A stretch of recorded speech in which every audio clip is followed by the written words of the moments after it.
O primeiro que nós devemos pensar é que qualquer pessoa tem a possibilidade de realizar esses mesmos exercícios. É assim que nós devemos ver, como exercícios. Se você tem um bom professor, se você tem uma pessoa que te dá alguma atenção, você vai entender que existe uma diferença entre habilidade e técnica. Neste caso, é técnica. Algo que precede algum conteúdo pedagógico que vai te oferecer uma sustentação dentro de uma estrutura onde você, seguindo os passos e os exercícios adequados, você vai ter um resultado satisfatório. A habilidade é para uma pessoa só. Neste caso não é habilidade, neste caso é técnica, é um conteúdo técnico. O ideal é que você permaneça dentro de uma visão experimental. Nunca dentro de uma visão de apresentação ou uma visão exibicionista. Por quê? Porque a proposta não é esta. A proposta é você ter a condição de estruturar-se dentro do que seriam os 5 sentidos e a possível perda destes sentidos. Com a ausência deles, nós vamos ter, em menor ou maior escala, alguma alteração interior. No caso da visão, que foi o exercício específico, Metsuke, eu creio ser um dos que mais nos tira a condição espacial, a condição posicional entre o que você quer, o que você vê, o que você estrutura e como você vai se movimentar dentro desses paralelos. Então a função do exercício é essa. A função do exercício é oferecer a você uma estabilidade interior para um encontro exterior. Se você seguir alguns exercícios, e eu até sugiro que você faça, você verá que não existe nada que você não possa fazer. Apenas coisas que você ainda não aprendeu. Os exercícios são simples, mas devem ter alguns critérios para serem praticados.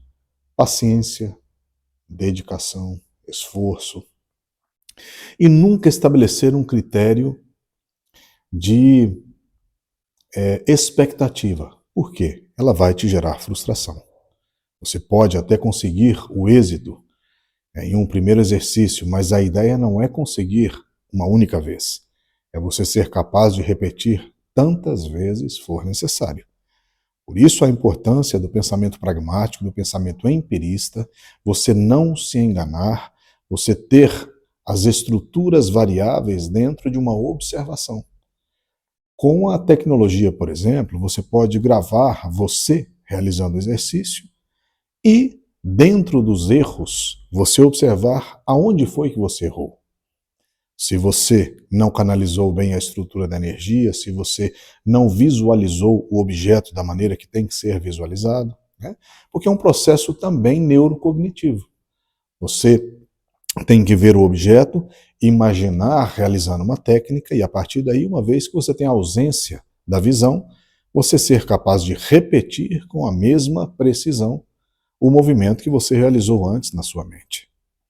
Eu vou deixar para você um exercício fácil que você pode fazer e eu tenho certeza que você vai tirar da sua mente o folclore, você vai tirar o misticismo e principalmente o romantismo de que isso somente alguém ou algum ser especial pode fazer. Isso não é verdade. Você pode, e eu vou te mostrar isso. Vamos fazer assim.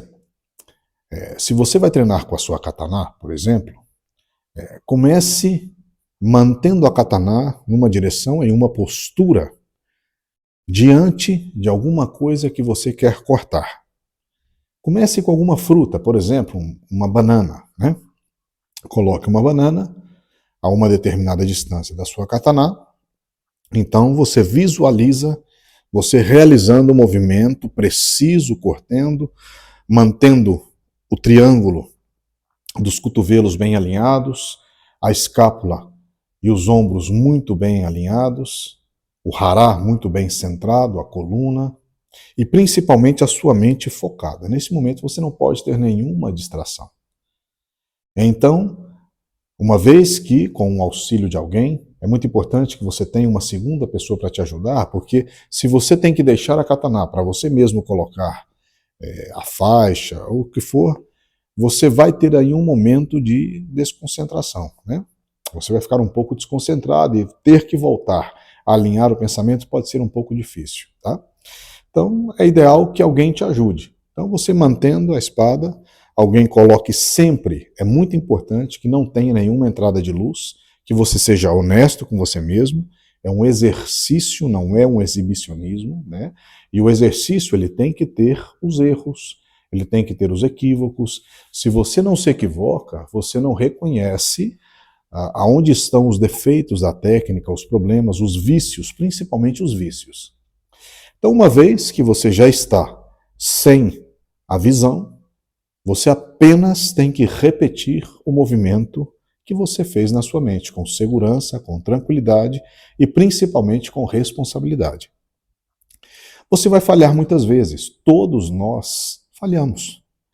O erro ele é muito importante para que existam as mudanças, para que exista a correção, e a correção ela é extremadamente importante para que você alcance o resultado satisfatório.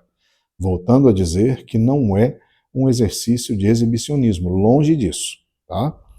Mais adiante, você vai entender o uso da respiração, como vai facilitar o uso da concentração da energia em 3 pontos para manter a estabilidade do centro, para que o corte seja perfeito, para que o corte tenha, né, um equilíbrio. Outra coisa muito importante que você vai entender mais adiante, a lâmina ela é assim, da katana. Se você mudar um pouquinho, obviamente que o corte já não vai sair da maneira que você está esperando, principalmente se você for cortar um papel, tatame omote, qualquer coisa, né? É muito importante que você tenha sempre o ângulo perfeito, para que o corte seja limpo e preciso. Mas, no caso desse exercício, nós estamos falando da projeção do exercício após este ser realizado dentro da sua mente. Obviamente que quanto mais você treina, você vai ver que é um processo gradativo, tá? O que nós buscamos aqui é a qualidade. Então é um processo gradativo onde cada vez você vai tendo mais informações e você consegue então realizar alguns exercícios um pouco mais difíceis dentro desse processo gradativo. Agora, é importante entender que a frustração aqui não é parte do processo, tá? Então, caso você fale, não tem nenhum problema. Reorganize a sua técnica, volte a tentar, limpe o seu interior, eu tenho certeza que o resultado vai ser satisfatório.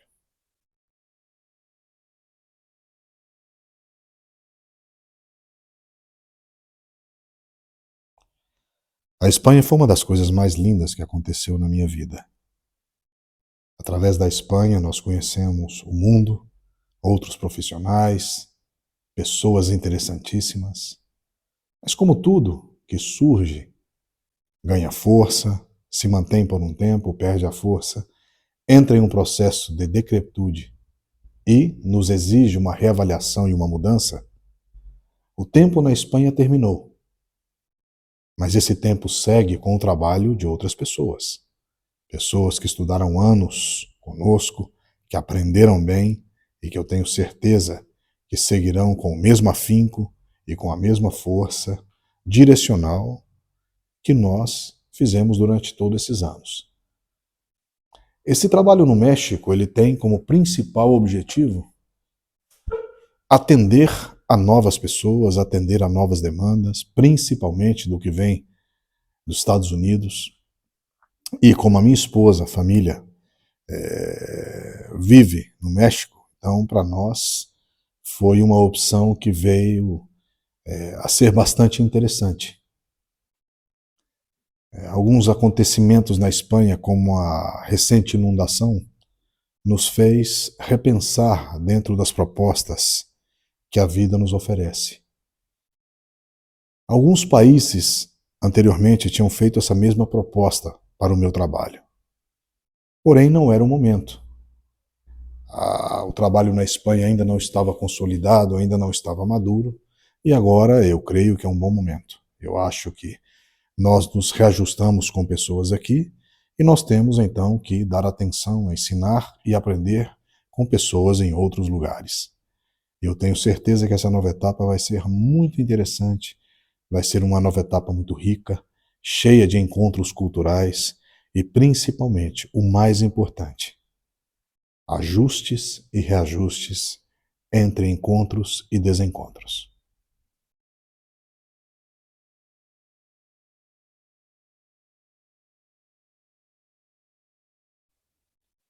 Propostas surgem todos os dias, algumas tentadoras, outras não, mas já há algum tempo, na minha vida, no meu trabalho, eu tenho a certeza de que eu preciso parar.